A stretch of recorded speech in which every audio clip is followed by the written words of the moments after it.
中华市三民市场附近呢，长期以来有袂少做生意的档案呢，是违规占伫咧路的野物件是摆出来到车路。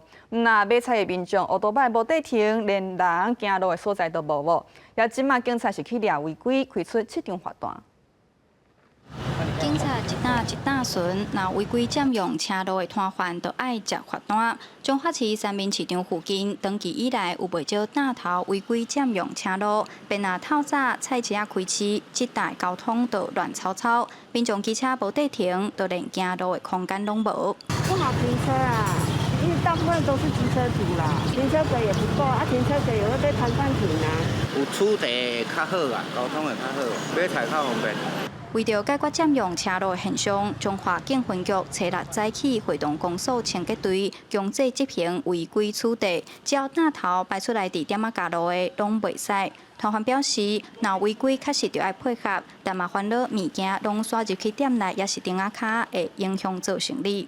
对商家来讲，加少拢有困难。你有像爱把它载通通啊，较无所在啊。莫讲摆啊伤离谱啦，给一点生存的空间总该好啦。我们仅在事前连续3天派员前往整理并劝导违规的这个摊商。那本日会同彰化市公所清洁队执行清除道路障碍。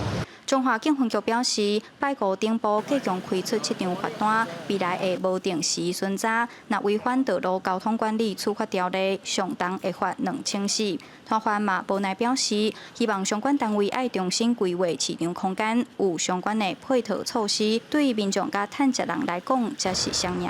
记者杨淑晴综合报道。